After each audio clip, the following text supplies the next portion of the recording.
नमस्कार, good evening everyone. मैं मनीषा साहू आप सभी का एजुकेशन हब की ऑनलाइन क्लासेस में स्वागत करती हूँ। इससे पिछले कक्षा में हमने एडीओ के सिलेबस के बारे में चर्चा किया था और उसके महत्वपूर्ण टॉपिक में से एक मनरेगा को समझा था। ठीक है, उसमें कुछ सवाल थे जिसके जवाब आपको कमेंट बॉक्स में देने थे। ठीक है, आज हम एडीओ से संबंधित एक महत्वपूर्ण क्लास या फिर टॉपिक को जो है कवर करने वाले हैं, जो है सूचना का अधिकार। ठीक है, ये सूचना का अधिकार अधिनियम पीएससी मेंस के पेपर 7 में अधिनियम वाले एक पार्ट है, अधिनियम वाला पार्ट उससे भी संबंधित है। ठीक है, तो मेन रूप से हम इसको एडीओ के पर्पस से फोकस करेंगे। ठीक है, जिसमें एक महत्वपूर्ण टॉपिक कौन सा है, सूचना का अधिकार अधिनियम 2005। ठीक है, तो आज की क्लास में हम क्या समझने वाले हैं, आरटीआई एक्ट 2005। ठीक है, तो उससे पहले हम जानते हैं कि आरटीआई क्या है, सूचना का अधिकार है क्या। ठीक है, तो सूचना का अधिकार मतलब सूचना मतलब किसी भी सार्वजनिक प्राधिकरण है, सार्वजनिक क्या है, व्यवस्था है, सिस्टम है, संगठन है। ठीक है, कोई भी सार्वजनिक संस्था से संबंधित कोई भी सूचना या फिर जानकारी हमको अगर हमको चाहिए, ठीक है, सरकार से यदि हमें कोई जानकारी चाहिए तो उस जानकारी के लिए क्या है, हमें आरटीआई एक्ट सरकार द्वारा जो है ये अधिनियम प्रदान किया गया है। ठीक है, तो आरटीआई एक्ट है क्या,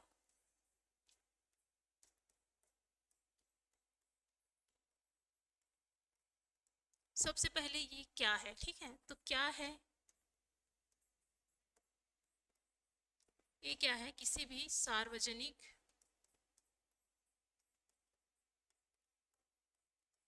प्राधिकरण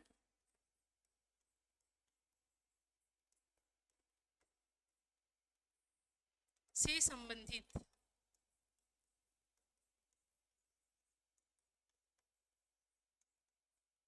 जानकारी प्राप्त करना,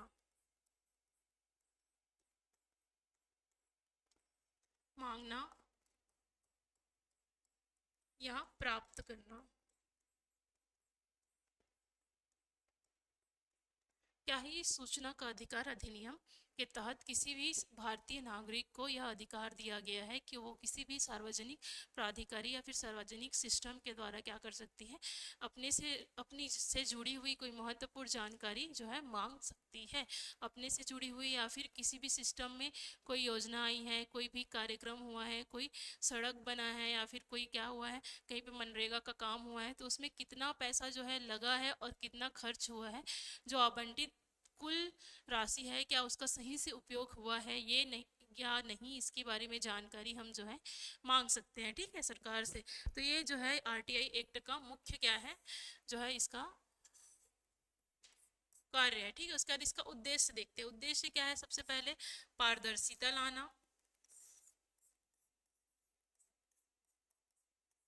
मतलब आरटीआई एक्ट में कोई भी जो है सरकार सुशासन सुशासन लाने के लिए सरकार में सब चीज़ क्या होना चाहिए, पारदर्शी होना चाहिए। मतलब जनता जो है पूर्ण रूप से सरकार के कार्यों से क्या हो, परिचित हो। ठीक है, उसे ही क्या करते हैं, पारदर्शिता कहते हैं। ठीक है, तो किसी भी शासन में, किसी भी राज्य में सुशासन लाने का सबसे पहला शर्त होता है पारदर्शिता लाना। ठीक है, तो पारदर्शिता हमें किससे मिलेगी, आरटीआई एक्ट से। ठीक है, ये उसका एक पार्ट है कि आरटीआई एक्ट के तहत हम सरकार की जो कार्य है, जो भी उसके आवंटित राशि है, कोई उसके बारे में क्या कर सकते हैं, हम जानकारी प्राप्त कर सकते हैं।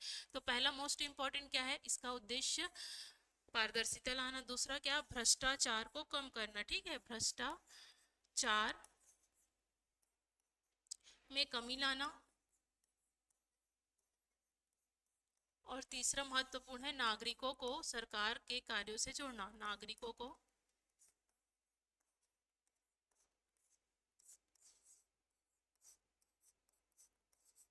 सरकारी कार्यों से जोड़ना। ठीक है, अवेयर कराना, कार्यों से जोड़ना।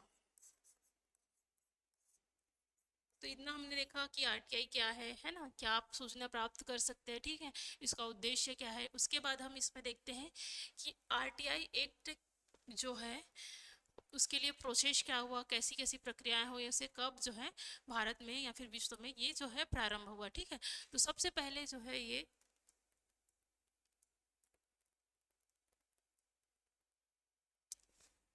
ठीक है, देखते हैं।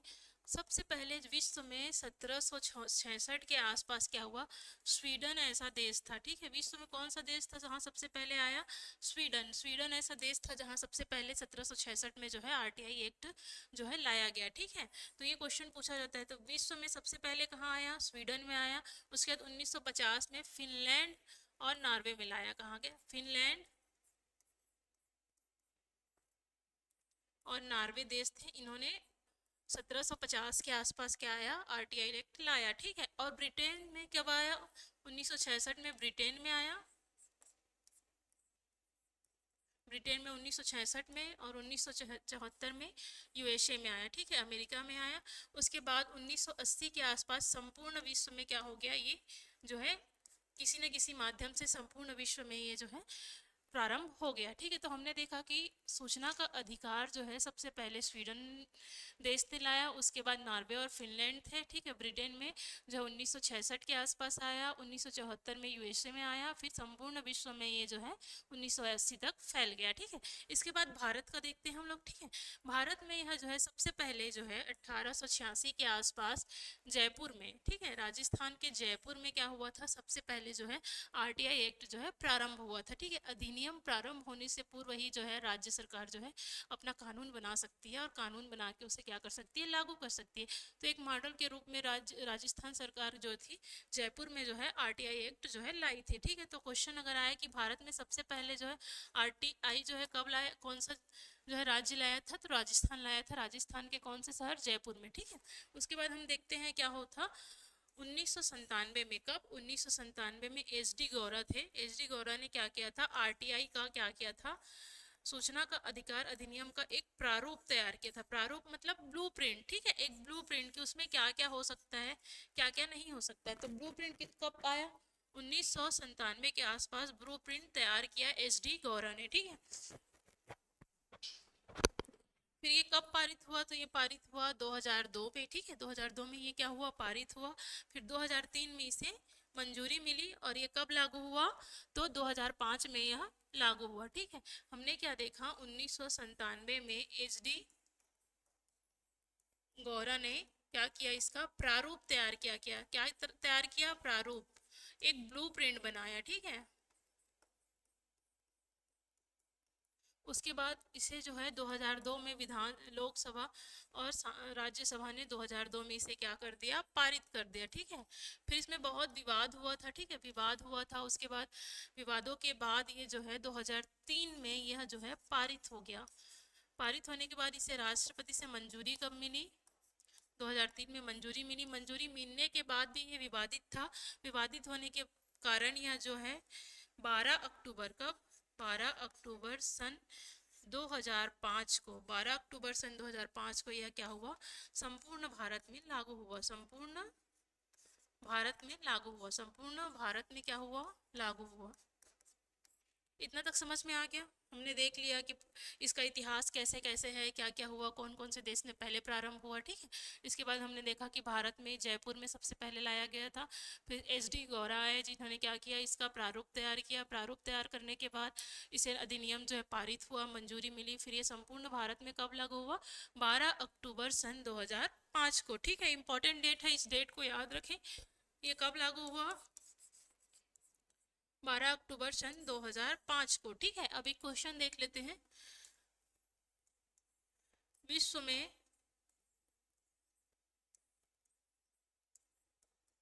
सूचना का अधिकार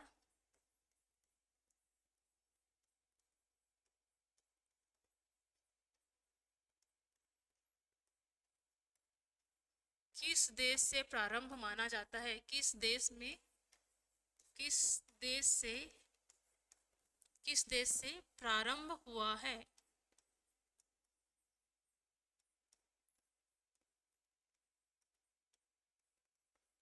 किस देश से प्रारंभ हुआ है, अभी अभी पढ़ा है हमने, इसका आंसर जरूर देना आप सभी, ठीक है। यूएसए,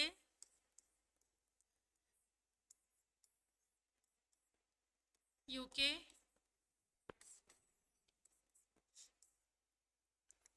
नॉर्वे, या फिर स्वीडन, ठीक ठीक है, अभी अभी कुछ समय पहले पढ़ा है, इसका आंसर जरूर दे कि विश्व में सूचना का अधिकार किस देश से प्रारंभ हुआ है। ठीक है, दूसरा हम देखते हैं। दूसरा क्वेश्चन है, सूचना का अधिकार अधिनियम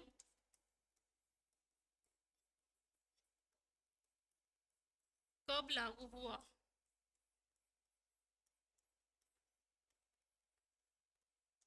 कब लागू हुआ सूचना का अधिकार अधिनियम? ऑप्शन ए 12 सितंबर सन 2004, ऑप्शन बी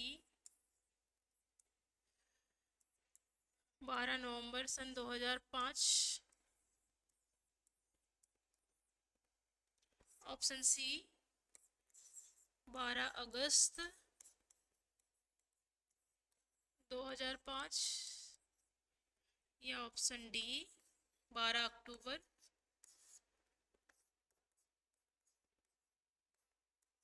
2005। तो इस क्लास में जो हमने क्वेश्चन पूछा है, इस क्वेश्चन का जवाब आप सभी जरूर दें। ठीक है, तो इतना हमने देखा, सामान्य परिचय देखा। ठीक है, उसका उद्देश्य क्या है? पारदर्शिता लाना, भ्रष्टाचार को कम करना, सुशासन लाना और नागरिकों को क्या करना? शासन से जोड़ना। ठीक है, ये किसी भी राज्य में, किसी भी देश में सुशासन लाने के लिए, गुड गवर्नेंस लाने के लिए एक महत्वपूर्ण क्या होता है? कड़ी होता है, जो हमने सूचना के अधिकार के द्वारा जनता को दिया है। ठीक है, इसके बाद हम क्या देखते हैं?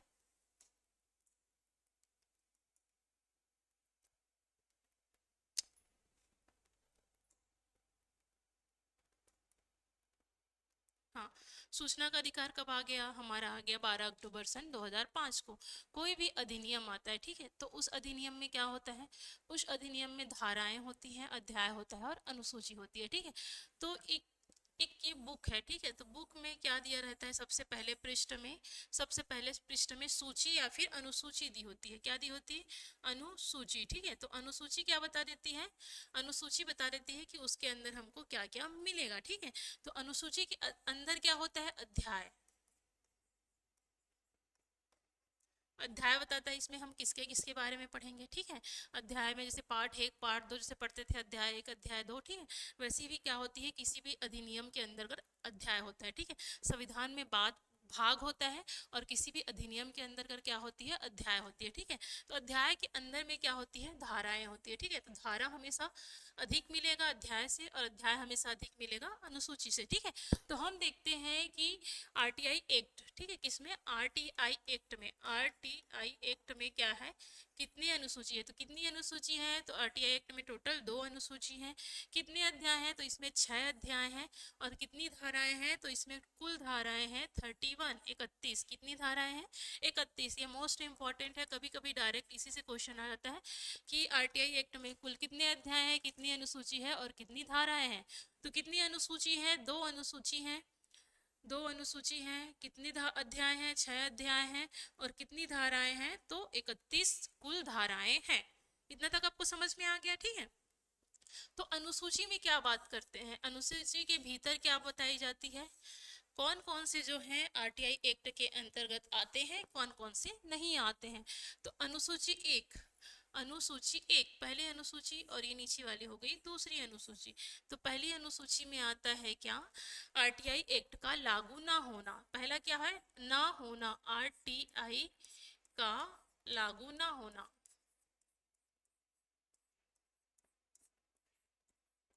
मतलब कौन कौन से ऐसे अधिकारी हैं, ऐसे जो गवर्नमेंट अधिकारी हैं, कोई भी सांसद है, कोई भी संवैधानिक व्यक्ति है, उसमें से कौन कौन के ऊपर जो है आरटीआई लागू नहीं होता, ये पहले ही अनुसूची में क्या कर दी गई है? बता दी गई है। ठीक है, समझ में आ गया इतना? ठीक है, दूसरा है सार्वजनिकरण पर रोक।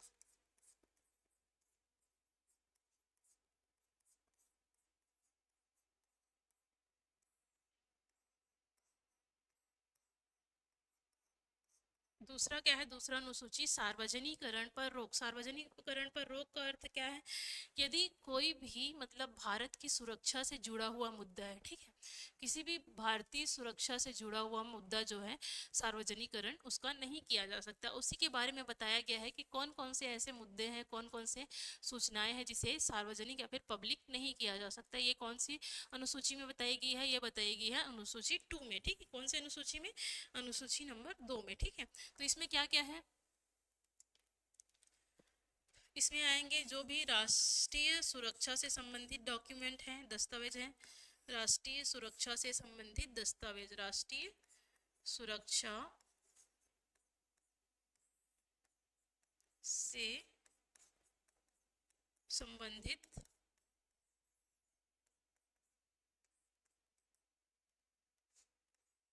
दस्तावेज हो गए, रिपोर्ट हो गए, रिसर्च हो गए, कोई भी रिपोर्ट हो गया है ना, कोई भी वैज्ञानिक रिसर्च हो गए, इसके बारे में क्या होता है, यदि कोई सुरक्षा से जो जुड़ा हुआ है उसको क्या कर सकते हैं हम लोग, पब्लिक नहीं कर सकते, ठीक है। आरटीआई का लागू ना होना, ठीक है, आरटीआई का लागू ना होना मतलब लोक प्राधिकारी हो गए कोई, है ना, न्यायपालिका से संबंधित हो गए, जो संवैधानिक रूप से क्या हो, मतलब संविधान से जुड़े हुए कुछ व्यक्ति हैं, उनमें क्या होता है, आरटीआई लागू नहीं होता है, ठीक है।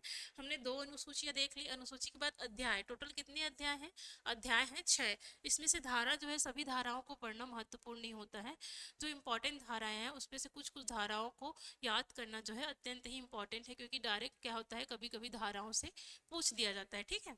तो हम इसके बाद हम धीरे धीरे क्या करते हैं, हम लोग अध्याय और धारा के बारे में पढ़ते हैं, ठीक है। तो पहला अध्याय, ठीक है, अध्याय 1। अध्याय 1 में क्या दिया गया है, अध्याय 1 में कुल 2 धाराएं दी गई हैं। कितनी धाराएं, 2 धाराएं, धारा 1 और धारा 2।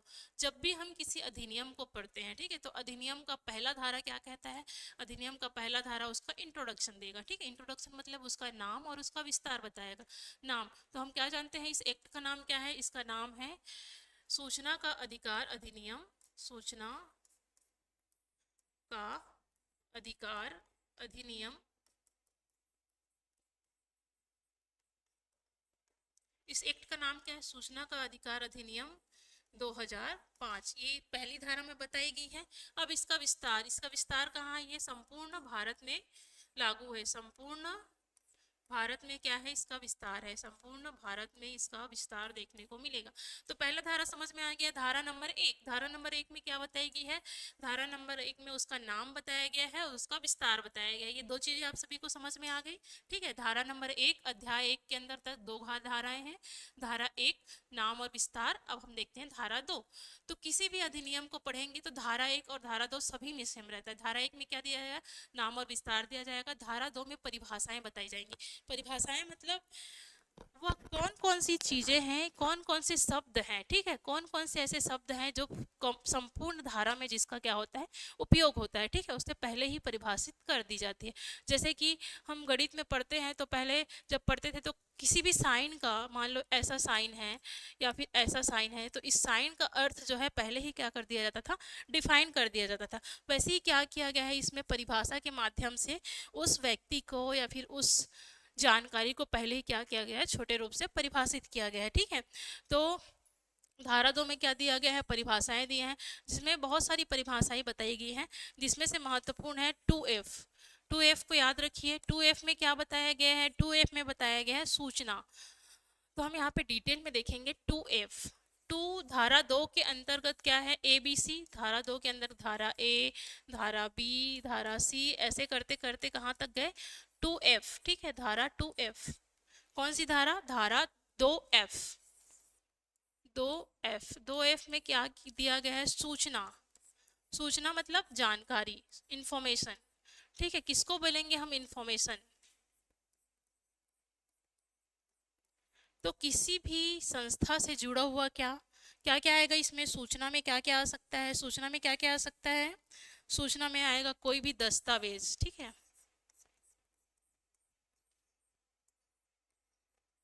वो दस्तावेज कैसे हो सकते हैं? वो दस्तावेज इलेक्ट्रॉनिक भी हो सकते हैं और क्या हो सकते हैं, लिखित रूप से भी हो सकते हैं ना, पेपर में हो सकते हैं या फिर इलेक्ट्रॉनिक या फिर डिजिटल रूप में भी। यदि कोई दस्तावेज है तो वो भी क्या आएगा, सूचना के अंतर्गत आएगा। ठीक है, कोई भी वीडियोग्राफी हो गई,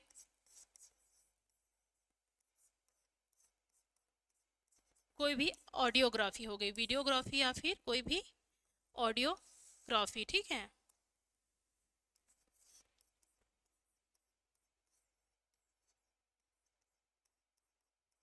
कोई भी रिपोर्ट, किसी भी संस्था से जुड़ा हुआ क्या, कोई भी रिपोर्ट, किसी भी भर्ती से संबंधित कोई जानकारी, अगर किसी भर्ती में कोई गड़बड़ी हुई तो उससे जब संबंधित क्या जानकारी, ये सब किस में आते हैं, सूचना में आते हैं। ठीक है, तो हम समझे कि सूचना में क्या आते हैं, सूचना में क्या क्या आते हैं, कोई भी दस्तावेज हो गया, ठीक है, कोई भी रिपोर्ट हो गई, कोई भी ब्लॉग हो गया, कोई भी बुक हो गया, है ना, बुक लॉग हो गया, ये सब किस में आते हैं, सूचना के अंतर्गत आते हैं। तो 2F को इम्पोर्टेंट है, 2F को जानकारी रखिएगा। 2F है क्या, डायरेक्ट पूछ देगा कि 2F के अंतर्गत शामिल है, 2F के अंतर्गत क्या शामिल है, सूचना। सूचना में हमने देखा क्या, ऑडियोग्राफ, वीडियोग्राफ, कोई भी इलेक्ट्रॉनिक प्रिंट मीडिया हो गया, कोई भी दस्तावेज हो गया, कोई भी रिपोर्ट हो गया रिसर्च से संबंधित, ये सब हमने क्या देखा, सूचना के अंतर्गत देखा। ठीक है, उसके बाद हम देखेंगे कि 2H, इसके बाद क्या देखेंगे, 2H। ठीक है, 2H में क्या बताया गया है, लोक प्राधिकारी, किसके बारे में बताया गया है, लोक प्राधिकारी, पब्लिक सर्वेंट। ठीक है, लोक प्राधिकारी के बारे में किसमें बताया गया है, 2H। 2H में क्या बताया गया है, लोक प्राधिकारी के बारे में बताया गया है। तो इसको भी देख लेते हैं कि 2FH, 2H में क्या बताया गया है, लोक प्राधिकारी।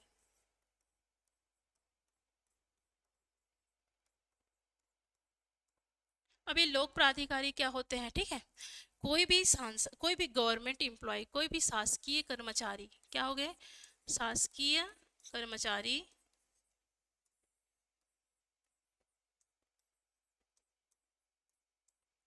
शासकीय कर्मचारी हो गए, या फिर कोई भी सांसद या फिर विधायक द्वारा, सांसद या विधायक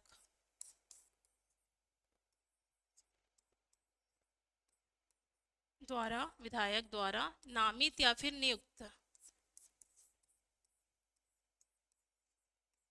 नामित हो या फिर क्या हो, नियुक्त हो, ऐसा कोई भी व्यक्ति या फिर अधिकारी जो कि सांसद या फिर क्या हो, विधायक द्वारा नामित या नियुक्त हो, उसे क्या करेंगे, लोक प्राधिकारी के अंतर्गत आते हैं। ठीक है, गवर्नमेंट एम्प्लॉयज हो गए, ये सब क्या है, लोक प्राधिकारी हैं, पब्लिक सर्वेंट। ठीक है, जो कि जनता के लिए क्या करते हैं, काम करते हैं, उसे ही लोक प्राधिकारी कहा जाता है। ठीक है, इतना समझ में आ गया। इसका जो परिभाषा है किसमें दी गई है, धारा 2 के अंतर्गत 2H और F। H में क्या दिया गया है, H में बताया गया है लोक प्राधिकारी के बारे में, और F में इंफॉर्मेशन के बारे में बताया गया है। ठीक है, इसके बाद हम देखते हैं क्या, इसके बाद हम देखते हैं कि धारा नंबर 3,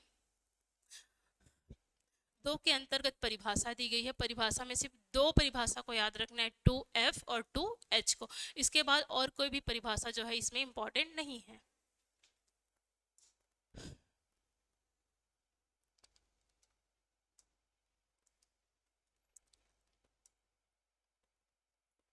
अब अध्याय 2, कौन सा अध्याय आ गया, अध्याय 2। ठीक है, इसके पहले हमने अध्याय 1 को पढ़ा था। अध्याय 1 में 2 धाराएं थी, धारा 1 नाम और विस्तार, धारा 2, धारा 2 में परिभाषाएं देखी, जिसमें 2 परिभाषा देखा, जिसमें सूचना क्या है उसको देखा, और प्राधिकरण क्या है, लोक प्राधिकारी, उसके बारे में हमने पढ़ा। फिर हम पढ़ेंगे अध्याय 3। अध्याय 2 में क्या है, अध्याय 2 में धारा जो है 3 से 10 तक, 11 तक बताई गई है, 3 से 11 तक बताया गया है।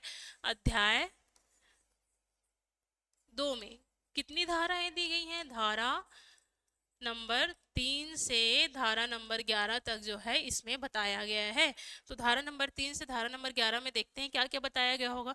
सबसे पहले बताया गया हो कि सूचना का अधिकार क्या है। ठीक है, तो अगर पूछा जाए कि सूचना का अधिकार कौन से धारा में बताया गया है, तो सूचना का अधिकार धारा 3 में बताया गया है। ठीक है, धारा 3 में बताया गया। अब सूचना का अधिकार मिल गया तो हम क्या करेंगे, सूचना के अधिकार, किसी भी विषय में, किसी भी मुद्दे में जुड़े सूचना को प्राप्त करने के लिए, उसके लिए हम क्या करेंगे, आवेदन अप्लाई करेंगे।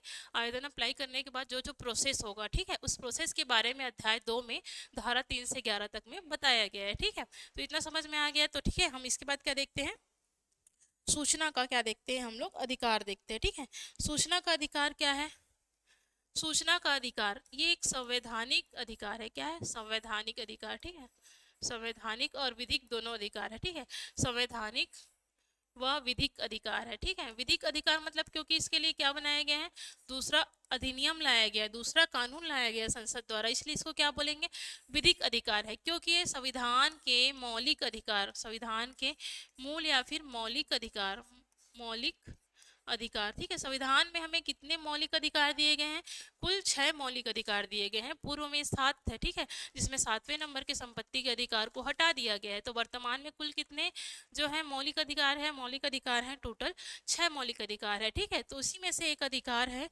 जो कि अधिनियम या फिर धारा नंबर 19 में दिया गया है। ठीक है, धारा नंबर 19 में दिया गया है। धारा नंबर 19 के 1 में ही सूचना का अधिकार जो है शामिल है, आरटीआई। ये इंपॉर्टेंट है कि संविधान के कौन से अधिनियम में जो है सूचना का अधिकार शामिल है। तो कौन से अधिनियम में सूचना का अधिकार शामिल है, 19(1) में। कहाँ, 19(1) में। ठीक है, इतना समझ में आ गया आप सभी को। तो धारा 3 में हमने क्या पढ़ा, सूचना का अधिकार पढ़ा। तो सूचना का अधिकार कैसा है, क्योंकि ये संविधान में शामिल है इसलिए एक ऐसा अधिकार है, संवैधानिक अधिकार है, और इसको संसद द्वारा कानून पारित करके लागू किया गया 2005 में, इसलिए क्या है, विधिक अधिकार है। ठीक, तो अगर पूछा जाए कि संविधान सूचना का अधिकार कैसा अधिकार है, तो सूचना का अधिकार विधिक और संवैधानिक दोनों रूप से अधिकार इसमें शामिल है। ठीक है, उसके बाद हम देखेंगे क्या, धारा नंबर 5। धारा नंबर 5 मतलब लोक प्राधिकारी। ठीक है, लोक प्राधिकारी के बारे में हमने कौन से धारा में पढ़ा था, इसकी परिभाषा दी गई है 2H में। किसमें, 2H में हमें धारा जो है परिभाषित की गई है लोक प्राधिकारी को। ठीक है, तो इसमें क्या बताया गया है, जिस दिन से क्या हो गया, जिस दिन से आरटीआई एक्ट लागू हुआ, आरटीआई एक्ट जब लागू हुआ तो उस लागू होने के पश्चात 100 दिवस के भीतर, कितने दिन के भीतर, 100 दिन के पश्चात या 100 दिन के भीतर क्या होगा, जो है अगर केंद्र सरकार है तो उसे क्या गठित करना, केंद्र सरकार के द्वारा केंद्रीय सूचना आयोग, केंद्रीय सूचना आयोग,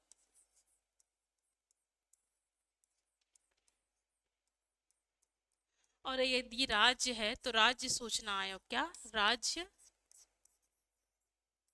सूचना आयोग। ठीक है, केंद्र है तो केंद्र सूचना आयोग और राज्य है तो राज्य सूचना आयोग की स्थापना करने के बारे में कहा गया है।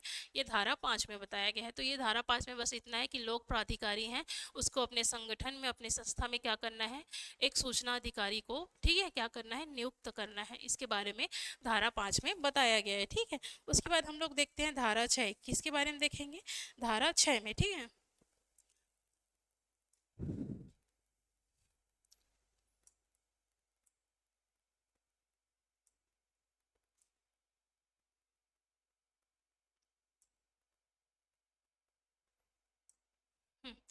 हम देखेंगे धारा 6। धारा 6 में क्या दिया गया है, धारा 6 में दिया गया है आवेदन। क्या दिया गया है, आवेदन। ठीक है,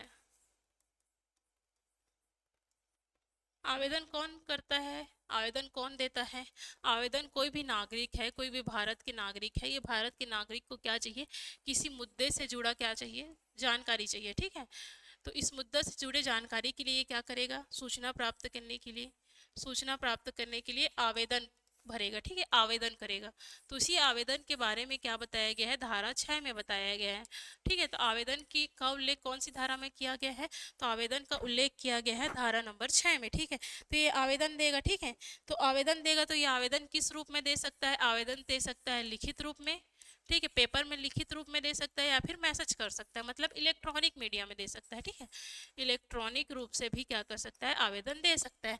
आवेदन देने के लिए एक फॉर्म होता है ना, उस फॉर्म को क्या करना पड़ता है, फिल करना पड़ता है। तो इसका चार्ज होता है। तो इसमें कोई कोई से जो वो है ना, जैसे बीपीएल हो गए, विकलांग हो गए, इन लोग को क्या करता है, शुल्क चुकाना नहीं पड़ता। इसका एक शुल्क होता है। ठीक है, 5 रुपये 10 रुपये, उस शुल्क से इनको क्या दिया जाता है, बीपीएल हो गए, दिव्यांगजन हो गए, ठीक है, इनको क्या किया गया है, मुक्त किया गया है। ठीक है, एक शुल्क होता है, शुल्क के तहत इसको फॉर्म दिया जाता है, फॉर्म भरते हैं। फॉर्म लिखित रूप से हो सकता है, पेपर में है ना, पेपर में हो सकता है, या फिर इलेक्ट्रॉनिक रूप से हो सकता है। इतना आप सभी को समझ में आ गया है ना। इतना समझ आने के बाद हम लोग क्या देखेंगे, इतना देखने के बाद हम देखेंगे क्या, धारा नंबर 7। धारा नंबर 7 में प्रक्रिया बताई गई है। क्या बताई गई है, प्रक्रिया मतलब आवेदन कैसे कैसे और किसको किसको देंगे, और कितने दिन के बाद जो है हमारा क्या होगा, हमें जो है सूचना मिलेगी, उसके बारे में हमें बताया गया है। ठीक है, धारा 7 में। ठीक है, तो धारा 7 में क्या बताया गया है, कब कब जो है क्या है, हमें जो है कैसे प्रक्रिया जो है करना है। ठीक है, तो मान लो मुझे क्या करना है, आवेदन देना है। मैंने आवेदन दे दिया, कौन से धारा में आवेदन दिया है मैंने, धारा 6 के तहत मैंने आवेदन दिया है। ठीक है, धारा 6 में आवेदन दिया है, तो इसमें क्या है, एक प्रारूप होगा, है ना। प्रारूप होगा मतलब मेरा नाम होगा, विषय होगा, है ना, नाम, किस विषय में मुझे जानकारी चाहिए उस विषय के बारे में बताया जाएगा, है ना। ये सब चीज़ का एक फॉर्म होगा, फॉर्म के में क्या होगा, एक प्रारूप होगा। अब प्रारूप को आवेदन दे दिया गया, तो इसकी प्रक्रिया होगी। प्रक्रिया मतलब मुझे इस आवेदन को कहाँ कहाँ भेजना है। ठीक है, तो प्रक्रिया कौन सी धारा में बताई गई है, धारा 7 में इसके प्रक्रिया के बारे में जो है बताया गया है। ठीक है, तो प्रक्रिया मतलब कोई भी सक्षम अधिकारी है, कोई भी सक्षम क्या है, अधिकारी है। मतलब जो ये सक्षम अधिकारी की नियुक्ति जो है, जो मान लो कोई भी एक शासकीय क्या है, संस्था है, मान लो कोई स्कूल है। ठीक है, स्कूल के अंदर क्या है, कोई भी जो लोक प्राधिकारी है, ठीक है, उस लोक प्राधिकारी के द्वारा क्या किया जाएगा, एक सक्षम अधिकारी जिसे लोक प्राधिकारी भी कहते हैं, उसकी नियुक्ति की जाएगी। तो इस जो लोक प्राधिकारी है, ये जो सक्षम अधिकारी है, ठीक है, इस सक्षम अधिकारी के पास हमने क्या करें, अपना आवेदन जो है जमा करेंगे, आवेदन जमा करेंगे। ठीक है, जमा करने के बाद इसका काम क्या है, इस लोक प्राधिकारी का काम क्या होगा, इसका काम होगा कि ये क्या करेगा, उसे पढ़ेगा। ठीक है, पढ़ने के बाद उसकी जांच करेगा। जांच करने के बाद यदि उसे लगेगा कि हाँ इस जानकारी को क्या है, हम दे सकते हैं। ठीक है, दो तरीके की जानकारी होती है, एक जानकारी जिसे दी जाती है, एक जानकारी जिसे नहीं दे सकते। नहीं दे सकते उसकी जानकारी जो धारा 8 में बताई गई है, धारा 7 में बताया गया है कि कौन कौन सी जानकारी के जो है उसके बाहर रखा गया है। ठीक है, तो हम क्या करेंगे, इस प्रक्रिया को देखेंगे, जांच करेगा, जांच करने के बाद इसको जानकारी, इसको नए उससे समझते हैं। ठीक है, धारा 7, धारा 7 में हमने क्या देखा, प्रक्रिया देखा। इस प्रक्रिया में क्या देखा, इस प्रक्रिया में हमने देखा क्या करेगा, कोई व्यक्ति है वो आवेदन देगा। आवेदन किसको देगा, एक सक्षम अधिकारी को देगा। सक्षम अधिकारी की नियुक्ति की जाती है, सक्षम अधिकारी को क्या देगा, ये अपना जो है आवेदन देगा। ठीक है, अब इस अधिकारी का काम शुरू होता है ना। इस अधिकारी का क्या काम होता है, ये अधिकारी क्या करेगा, उसकी जांच करेगा। जांच करने के बाद यदि उसको जानकारी, इसकी दो काम है, पहला काम जानकारी देगा, देना, दूसरा काम है जानकारी नहीं देना। ठीक है, जानकारी नहीं देना। ठीक है, यदि वह व्यक्ति जो है जानकारी नहीं देता है, ठीक है, जानकारी नहीं देता है, तो उसे इसका कारण जो है लिखित रूप में इसका कारण बताना पड़ता है। ठीक है, क्या करेगा, इसका कारण बताएगा उस व्यक्ति को। ठीक है, इतना समझ में आ गया। अब जानकारी देगा, तो जानकारी देने की समय सीमा है। ठीक है, कि उसे कितने समय में क्या करेगा, जानकारी देगा। ठीक है, तो उसे देना है 30 से 45 दिन में। ठीक है, कहीं कहीं पे 30 दिन, कहीं कहीं पे 45 दिन।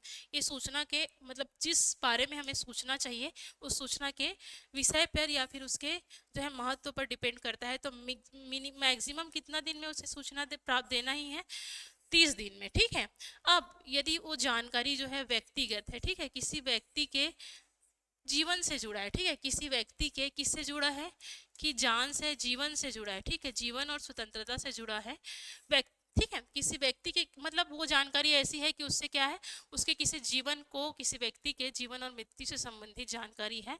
तो वैसे जानकारी को कितने दिवस में देना पड़ेगा, 48 घंटे में। कितने घंटे में, 48 घंटे में। 48 घंटा मतलब 3 दिन। ठीक है, 48 घंटे में उस जानकारी को देना पड़ेगा। तो ये महत्वपूर्ण है। ठीक है, यदि किसी व्यक्ति के निजी या फिर जीवन से जुड़ा जानकारी हो, सूचना हो, तो उसे कितने घंटे में दिया जाता है, 48 घंटे में। ठीक है, इतना समझ में आ गया। ठीक है, इतना समझ आने के बाद क्या है, अब हमने क्या कर दिया, 30 दिन तक यदि किसी व्यक्ति ने क्या किया, सूचना नहीं दिया है, मान लो कोई व्यक्ति है, उस व्यक्ति का समय समाप्त हो गया, उसने 30 दिवस में क्या 30 दिन का अल्टीमेट उसको समय दिया गया था, उसने 30 दिन में क्या है जानकारी नहीं दी।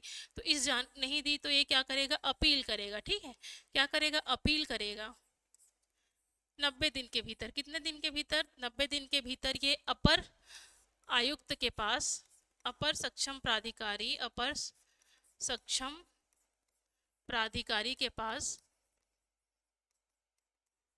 अपर सक्षम प्राधिकारी के पास क्या करेगा, अपील करेगा। ठीक है, अपील करने के बाद ये क्या करेगा, इसको सूचना जो है प्रदान की जाएगी। ठीक है, यदि 35 दिन से ज़्यादा हो गया, कितने दिन से ज़्यादा हो गया, 35 दिन से ज़्यादा हो गया। ठीक है, ये क्या करेगा, अपील करेगा। अपील करने के बाद ये 35 दिन के भीतर क्या करेगा, अपील करेगा। कितने दिन के भीतर, 35 दिन के भीतर अपील करेगा। और ये जो सक्षम अधिकारी है इसको 90 दिन मतलब 3 महीने के भीतर क्या करेगा, इसको सूचना प्रदान करेगा। ठीक है, अब यदि कोई प्राधिकारी जो है इसको क्या करता है, सूचना गलत देता है, ठीक है, या फिर सूचना देने से मना करता है, तो क्या करेंगे, तो सूचना देने से यदि किसी को मना किया जाता है तो उसे क्या दिया जाता है, उसको एक भत्ता दिया जाता है। ठीक है, जुर्माना दिया जाता है। कितना जुर्माना दिया जाता है, पर डे 250 रुपये क्या दिया जाएगा उस व्यक्ति को, जिस व्यक्ति ने क्या किया है, आवेदन लगाया है। ठीक है, आरटीआई एक्ट के तहत क्या लगा है, आवेदन लगाया है। तो आवेदनकर्ता को क्या किया जाएगा, 250 दिन प्रतिदिन के हिसाब से क्या दिया जाएगा, इसको क्या दिया जाएगा, जुर्माना। मतलब इसको एक तरीके से क्या दिया जाता है, इसको मतलब उसके बिहाफ में जो है एक वो दिया जाता है। ठीक है, भुगतान किया जाता है 250 रुपये, जो अधिकतम कितना हो सकता है, 25,000, कितना हो सकता है, 25,000 तक हो सकता है। ठीक है, इतना हमने देखा। तो हमने इस वाले टॉपिक में हमने धारा नंबर 6 और 7 को पढ़ा। धारा नंबर 6 में क्या पढ़ा, धारा नंबर 6 में सूचना के बारे में पढ़ा, सूचना के लिए आवेदन के बारे में धारा नंबर 6 में दिया गया है। धारा नंबर 7 में सूचना के प्राप्त करने की प्रक्रिया बताई गई है। तो हमने क्या क्या प्रक्रिया देखा, सबसे पहले हमने देखा 7 में प्रक्रिया बताई गई है। प्रक्रिया के अंतर्गत किसी भी प्राधिकारी को क्या करेंगे हम लोग, आवेदन के लिए हम लोग मांग करेंगे। मांग करेंगे तो उसकी जाँच होगी, जाँच करने के बाद उसका आवेदन नहीं दिया जाएगा अगर, तो उसका कारण बताया जाएगा। उसके बाद यदि जानकारी देनी है तो देनी है, तो कितने दिन में देंगे, 30 दिन में। कहीं कहीं पे इसे 45 दिन भी रखा जाता है। फिर यदि कोई स्वतंत्रता और जीवन से जुड़ा हुआ यदि कोई जानकारी है तो उसे कितने दिन में देना जरूरी है, 48 घंटे में। ये महत्वपूर्ण है, इसे याद रखें। ठीक है, अब यदि हम लोग दे दिए, ठीक है, अब क्या हो गया, यदि उसने तय सीमा पे अगर जानकारी नहीं दी, सूचना नहीं दी, तो क्या होगा, वो उसको अपील कर सकता है अपर सक्षम प्राधिकारी के पास। ठीक है, यदि वो अपील करता है तो अपील करने के लिए उसको कितने दिन के बाद सूचना मिलनी चाहिए, 90 दिन के भीतर। ठीक है, यदि उसको सूचना नहीं मिलती है, सूचना नहीं मिलती है, तो जो है सरकार जो है उस प्राधिकारी को दंड के स्वरूप में उस व्यक्ति को 250 रुपये प्रतिदिन और अधिकतम 25,000 तक का क्या कर सकता है, उसको जो है जुर्माना के रूप में वो व्यक्ति, उस आवेदन करने वाले व्यक्ति को जो है राशि प्रदान की जाती है। ठीक है, इतना हमने देखा। तो हमने कितना कितना धारा पढ़ लिया अभी तक, धारा नंबर 7 में आए। अब धारा नंबर 8 को देखते हैं। ठीक है, ये धारा 8 अत्यंत ही महत्वपूर्ण है। धारा नंबर 8, ये धारा नंबर 8 के कारण ही जो क्या होता है, जो सक्षम प्राधिकारी है या फिर जो लोक प्राधिकारी है वो सूचना देने से बच जाते हैं। और इसी के अंतर्गत क्या होता है, भ्रष्टाचार होता है और पारदर्शिता जो है खत्म हो जाती है। ठीक है, इसमें क्या बोला जाता है कि ये हमार जो अधिनियम है वो शामिल ही नहीं है, तो हम एक बारे में जानकारी आप मतलब नहीं दे सकन। ठीक है, तो क्या क्या इसमें जो है शामिल नहीं है, कौन कौन सूचना के अधिकार अधिनियम से क्या है, बाहर है, आरटीआई से फ्री है। मतलब हम क्या बोल दिए हैं, जब सूचना का अधिकार लाए तो उसमें पहले ही बोल दिए कि आरटीआई से फ्री है। आरटीआई से क्या है, कोई जानकारी है जो शामिल नहीं है, आरटीआई में क्या है, शामिल नहीं है, शामिल नहीं है। ठीक है, इतना हमने देखा।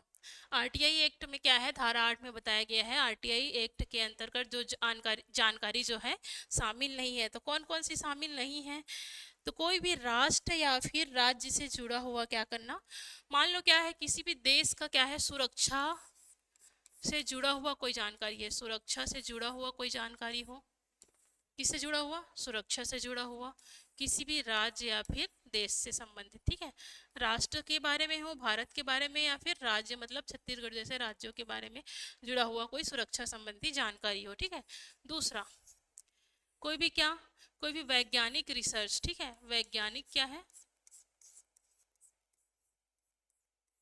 रिसर्च, ठीक है, इतना समझ में आ गया, ठीक है। कोई भी संधि, कोई भी यदि किसी दूसरे विदेशों के द्वारा क्या की गई है, संधि की गई है, ठीक है, जो कि सुरक्षा से जुड़ा हो, विदेशी क्या हो, सहमति, या फिर कोई भी क्या हो, संधि हो, ठीक है, जो कि क्या किसे संबंधित हो, सुरक्षा से संबंधित हो, ठीक है। कोई भी क्या हो, न्यायालय की अवहेल, ऐसी कोई जानकारी जिसमें क्या हो, जो कि किस क्या से संबंधित हो, न्यायालय की अवहेलना करता हो, क्या करता हो, कि अवहेलना करता हो।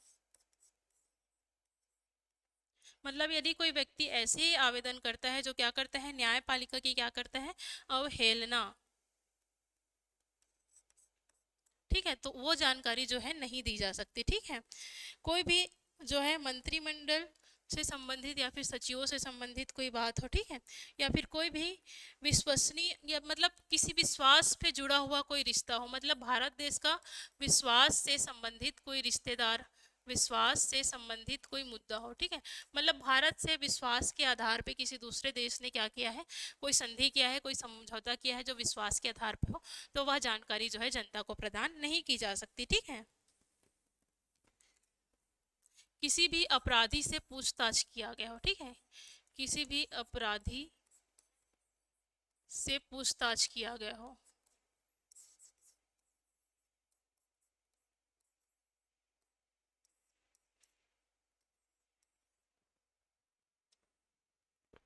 किसी भी अधिकारी के व्यक्तिगत कृत्य के बारे में जानकारी नहीं ली जा सकती, अधिकारी के व्यक्तिगत कृत्य के बारे में जानकारी नहीं ली जा सकती, व्यक्तिगत कृत्य की जानकारी नहीं ली जा सकती।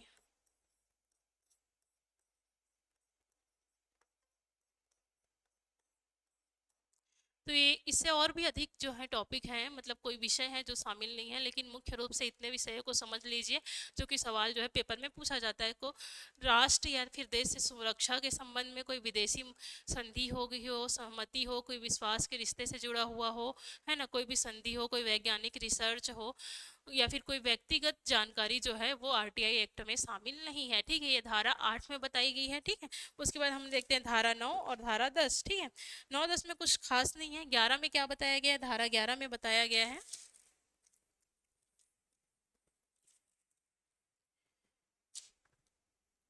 धारा 11 भी उतना इंपॉर्टेंट नहीं है, ठीक है। इसके बाद हम देखते हैं अध्याय क्या, अध्याय कौन सा, तीसरा अध्याय, तीसरा अध्याय में कौन सी धारा, धारा नंबर 12 से धारा 12 13 और 14, ये महत्वपूर्ण है, इसको हम पढ़ेंगे। और इसके बाद अध्याय 4, धारा कौन कौन सा धारा, धारा 15 16, 15 16 और 17, ठीक है। ये जो है दो अध्याय जो है महत्वपूर्ण है, इन दोनों अध्याय के बारे में हम लोग पढ़ेंगे, ठीक है।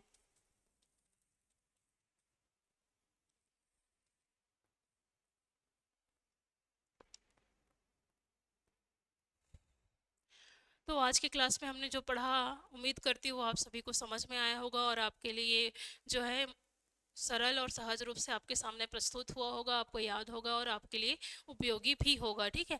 आगे क्लास में हम लोग पढ़ेंगे अध्याय 4 और अध्याय 5, ठीक है। अध्याय 3 और अध्याय 3 और अध्याय 4 के बारे में हम लोग आगे वाले क्लास में पढ़ेंगे। आज की क्लास के लिए इतना ही। बीच में हमने जो सवाल किया है उसका जवाब आप अवश्य देना, ठीक है। तब तक के लिए धन्यवाद, फिर मिलते हैं अगली क्लास में।